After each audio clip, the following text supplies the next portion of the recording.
नमस्कार प्यारे बच्चों। बहुत बहुत स्वागत है आप लोगों का सिंपल एजुकेशन में।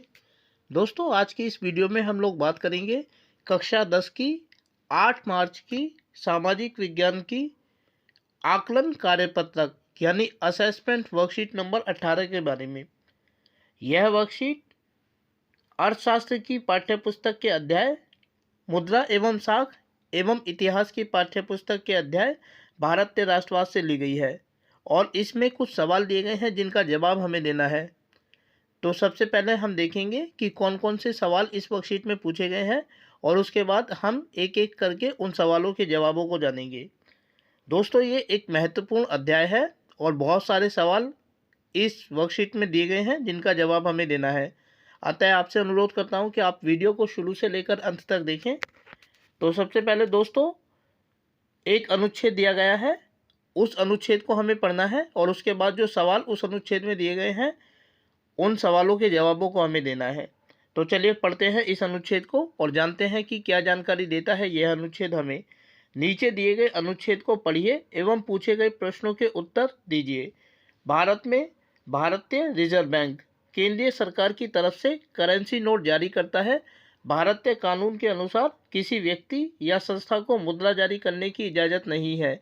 इसके अलावा कानून विनिमय के माध्यम के रूप में रुपए का इस्तेमाल करने की वैधता प्रदान करता है, जिसे भारत में सौदों में अदायगी के लिए मना नहीं किया जा सकता। भारत में कोई व्यक्ति कानूनी तौर पर रुपयों में अदायगी को अस्वीकार नहीं कर सकता, इसीलिए रुपया व्यापक स्तर पर विनिमय का माध्यम स्वीकार किया गया है। तो प्यारे बच्चों, यह रिजर्व बैंक के बारे में और रिजर्व बैंक द्वारा जारी की जाने वाली मुद्रा के बारे में हमें जानकारी देता है अनुच्छेद। अब इस अनुच्छेद में 3 सवाल दिए गए हैं जिनका जवाब हमें देना है। ये सवाल 1, 1 और 2 नंबर के हैं। कुल 3 सवाल इसमें हैं। यहाँ क्योंकि स्थान की कमी है इसलिए अन्यत्र हम जानेंगे कि ये कौन से सवाल हैं और उसके बाद जो सवाल उनके जवाबों को हम लिखेंगे। तो प्यारे बच्चों, पहला सवाल है कि रिजर्व बैंक ऑफ इंडिया की भूमिका का वर्णन कीजिए और इसके जवाब को अनुच्छेद के आधार पर हम इस तरीके से लिख सकते हैं कि भारतीय रिजर्व बैंक की सबसे अधिक महत्वपूर्ण भूमिका है केंद्रीय सरकार की ओर से मुद्रा जारी करना। इसके अलावा मुद्रा की मात्रा बनाए रखना, व्यापारिक बैंकों को नियंत्रित करना भी भारतीय रिजर्व बैंक की भूमिका है। अर्थात रिजर्व बैंक ऑफ इंडिया का कार्य होता है केंद्रीय सरकार की तरफ से मुद्रा जारी करना और जो विभिन्न प्रकार के बैंक हैं उनके ऊपर नियंत्रण बनाए रखना और बाजार में शेयर मार्केट में मुद्रा की मात्रा को नियंत्रित करना, ना तो बहुत ज़्यादा अधिक मुद्रा हो जाए और ना ही बहुत ज़्यादा कम हो जाए। इस बात को नियंत्रित रखना भी रिजर्व बैंक ऑफ इंडिया का कार्य होता है। सवाल नंबर 2 है कि भारत में केंद्र सरकार की ओर से करेंसी नोट कौन जारी करता है।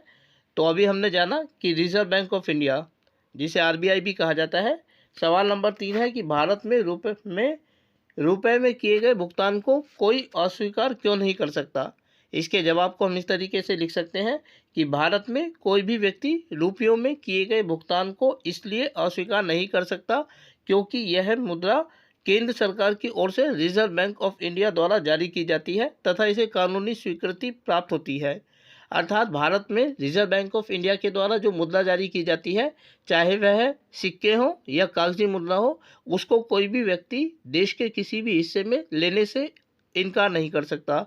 और इसका कारण ये है कि इसे केंद्र सरकार की ओर से रिजर्व बैंक ऑफ इंडिया द्वारा संप्रेषित किया गया है और इसे कानूनी मान्यता भी प्राप्त होती है।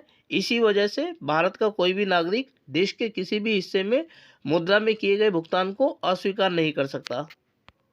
दोस्तों, अनुच्छेद के बाद अब हम दोबारा इस वर्कशीट पर लौटे हैं। इस वर्कशीट में अब कुछ सवाल दिए गए हैं। कुल 6 सवाल हैं जिनका जवाब हमें देना है। ये जो सवाल है ये मुद्रा एवं साख वाले अध्याय और भारत में राष्ट्रवाद वाले अध्याय से लिए गए हैं।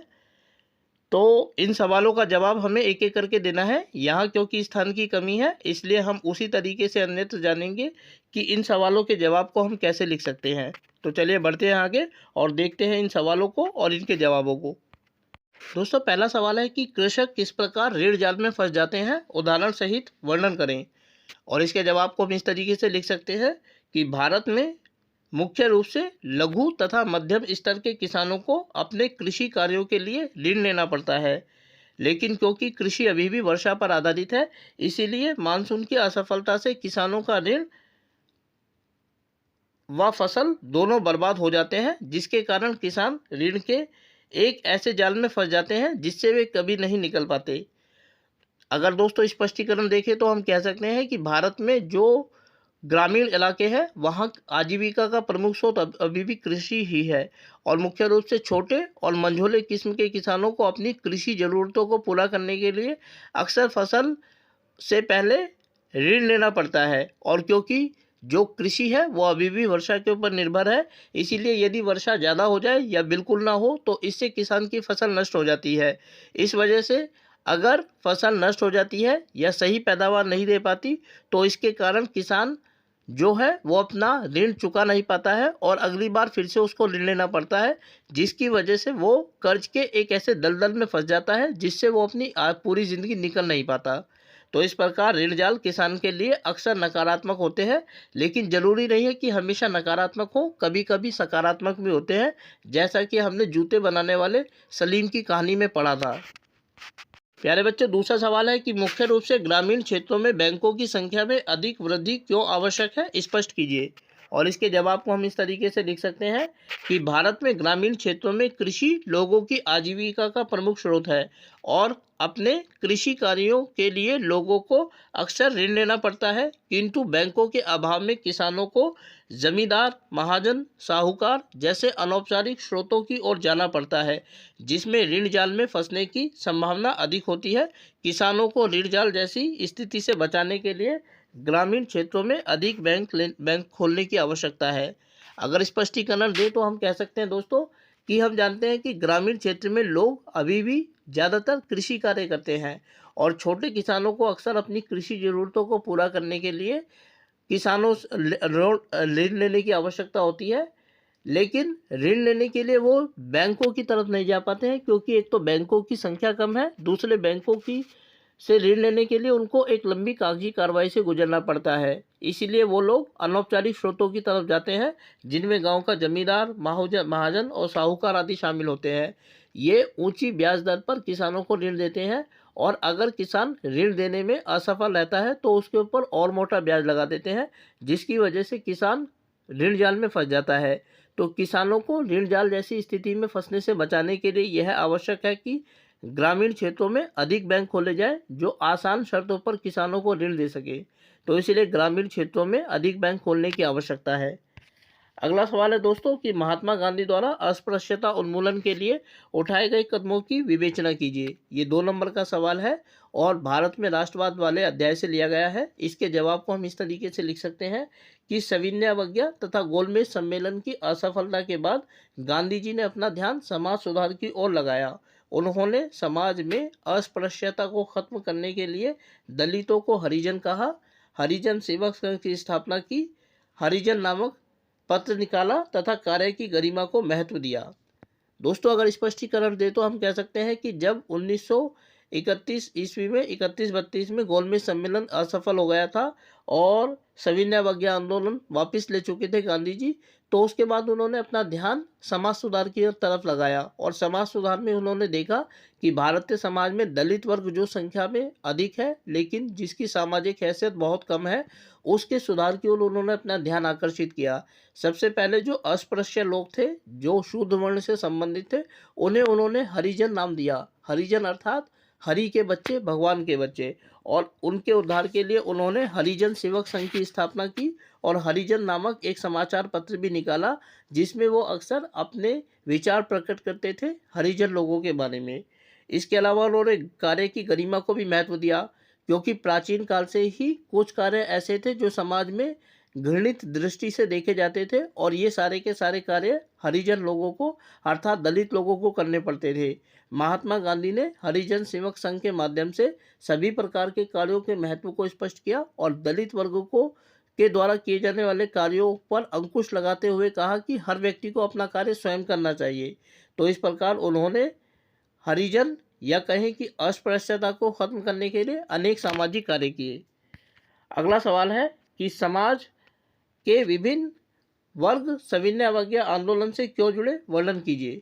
और इसके जवाब को हम इस तरीके से लिख सकते हैं कि 1930 से 31 में महात्मा गांधी द्वारा प्रारंभ किए गए सविनय अवज्ञा आंदोलन में समाज के सभी वर्गों ने भाग लिया था।